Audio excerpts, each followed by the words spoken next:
మనతో మాట్లాడేందుకైతే కోడికత్తి శ్రీను, జనపల్లి శ్రీనివాసరావు గారు ఉన్నారు. చెప్పండి, అసలు మీరు బయటికి రావడానికి ప్రజా సంఘాలు కానివ్వండి, ప్రధానంగా సమతా సైనిక దళాలు, అదేవిధంగా ముస్లిం హక్కుల పోరాట సమితి కృషి, అదేవిధంగా మీరు చేపట్టిన దీక్ష, ఇవన్నీ కూడా ఎలా అనిపిస్తుంది? మీరు ఓవరాల్గా బయటికి రావడం మీకు ఎలా అనిపిస్తుంది? చాలా సంతోషంగా ఉంది. అలాగే నాకు మా కుటుంబానికి అండగా నిలబడి మన అందరికీ కూడా కృతజ్ఞతలు తెలియజేస్తున్నాను. మీడియా వరకు కూడా, అలాగే నాకు బెయిల్ మంజూరు చేసిన న్యాయస్థానం వారి అందరికి కూడా కృతజ్ఞతలు తెలియజేస్తున్నాను. చెప్పండి అన్న.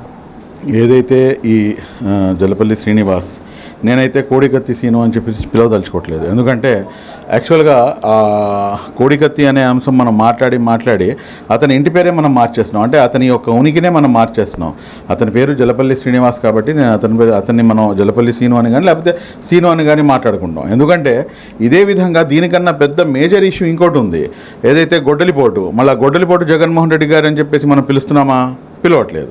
కాబట్టి అందరికీ సమానంగా న్యాయం జరగాలంటే కనుక మనం కూడా సమానంగా మనం సమాజంలో ఉన్నటువంటి వాళ్ళు కూడా అదేవిధంగా రెస్పాండ్ అవ్వాలి. ఈరోజు జలపల్లి శ్రీనివాస్ మన దగ్గరికి, మన ఆఫీస్ మైనార్టీ హక్కుల పరిరక్షణ సమితి రాష్ట్ర కార్యాలయానికి విచ్చేసి, మరీ ముఖ్యంగా మన సమతా సైనిక దళ సోదరులు ఏదైతే దీంట్లో కృషి ఉందో, అదేవిధంగా మనకి అందరికి కూడాను ధన్యవాదాలు తెలియజేయడానికి, అదేవిధంగా ఏదైతే దళిత్ ముస్లిం యూనిటీ కాన్సెప్ట్ ఉందో ఆ దళిత్ ముస్లిం యూనిటీ కాన్సెప్ట్కి నిండు ఒక బేస్మెంట్ ఏర్పాటు జరగడానికి మన జలపల్లి శ్రీనివాస్ దానికి ఉపయోగపడ్డాడని చెప్పేసి నేనైతే అనుకుంటున్నాను.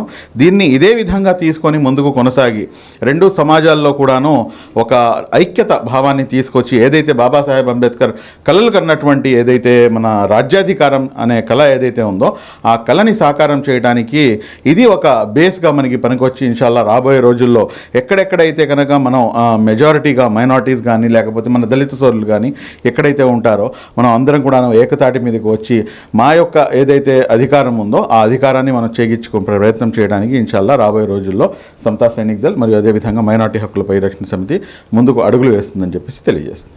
ఈరోజు ఈ రాష్ట్రంలోని ఈ కేసు ఒక ప్రత్యేకత ఉంది. ఎందుకంటే సీనుకి అండగా నిలబడటం కోసం లాయర్ సలీం గారు మైనార్టీ కమ్యూనిటీ నుంచి అండగా నిలబడతాం, ఇంతమంది ఎస్సీలు ఉన్నా కానీ ఆయన ముందుకు రావటం ఫస్ట్ నుంచి, ఆ తర్వాత నేను అండగా ఉన్నాను అని చెప్పేసి సుబ్లి గారు ముందుకు రావటం, అలా వాళ్ళు ముందుగా వచ్చి మమ్మల్ని అందరం కలుపుకొని ఈ కేసులో ముందుకు తీసుకెళ్ళటం అనేది చాలా గొప్ప విషయం. రాబోయే కాలంలో కూడా దళితుల సమస్యలు ఏ ఉన్నాయో, మైనార్టీ సమస్యలు ఏ ఉన్నాయో సమతా సైనిక దళం కానివ్వండి, మైనార్టీ హక్కుల పరిరక్షణ సమితి కానివ్వండి, అలాగే కలిసి వచ్చే ఇంకా అనేక సంఘాలు ఉన్నాయి. అలాగే వీటిలన్నింటిని తీసుకొని కూడా ముందుకెళ్ళాలని, అలాగే మనకి మరి బెయిల్ వచ్చిన తర్వాత మనోడు కొన్ని ఆంక్షలు పెడతాం జరిగింది. దానికి అనుకూలంగా ఆయన ఉంటాడు. ఆయన ఇప్పటికైనా ప్రశాంతంగా కొంచెం, తల్లిదండ్రులు రాత్రే రావటం జరిగింది ఢిల్లీ నుంచి. ఎందుకంటే తన కొడుకు న్యాయం జరగాలని చెప్పేసి ఢిల్లీలో వెళ్ళి అనేక పార్టీల ఎంపీలను కలిసి అక్కడ నా కొడుకుకి న్యాయం చేయండి అని చెప్పేసి ఢిల్లీలో ఆంధ్రభవన్ దగ్గర కూడా ధర్నా చేసి అంత చేశారు. ఆ కొడుకు కోసం ఆ తల్లి వాళ్ళ బ్రదర్ కానివ్వండి అంతా తప్పించిపోయారు. ఇంతమంది తప్పించిపోయి ఎందరో మనుషులు కలిగినా కానీ జగన్మోహన్ రెడ్డి గారి మనసు కరకపోవటం అనేది నిజంగా చాలా సిగ్గుచేటు. ఎందుకంటే నా ఎస్సీలు, నా ఎస్టీలు, నా బీసీలు, మళ్ళీ వాళ్ళ ఫ్యామిలీ మొత్తం నేను క్రిస్టియన్ అని చెప్పుకుంటారు. మరి బైబుల్ కానివ్వండి, క్రైస్తువులు కానీ ఒకసారి ఆలోచించండి.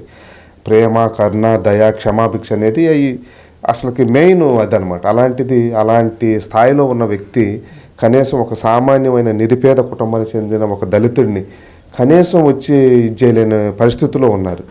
దాన్ని తప్పించి మళ్ళీ ఇంకా వాళ్ళ యూట్యూబ్ ఛానల్లో, వాళ్ళ ఛానల్లో దీనికి వ్యతిరేకంగా ఏదో డిబేట్లు పెడతాం కానివ్వండి, తప్పుడు ప్రచారాలు చేయటం కూడా చేస్తున్నారు. ఎంత దిగజారిపోయి తన రాజకీయం కోసం, తన పదవి కోసం ఇలా చేయటం అనేది చాలా దౌర్భాగ్యమైన పరిస్థితి. ఇది రాష్ట్ర ప్రజలందరూ తెలుసుకోవాలి. రాబోయే కాలంలో ముస్లింలు, దళితులు కలిసి ముందుకెళ్లాల్సిన అవసరం ఉంది. ఈ రాష్ట్రంలో ఏ పార్టీ అధికారం రావాలన్నా కానీ ముస్లింలు, దళితుల యొక్క అవసరం ఉంది. ఆ విధంగా మాకు గౌరవించే వాళ్ళని, అలాగే మా సమస్యలు పట్టించుకునే వాళ్ళని, వీటిలందరి మీద కూడా మేము రాబోయే కాలంలో కలిసి నిర్ణయం తీసుకుంటాం తెలియజేస్తున్నాం.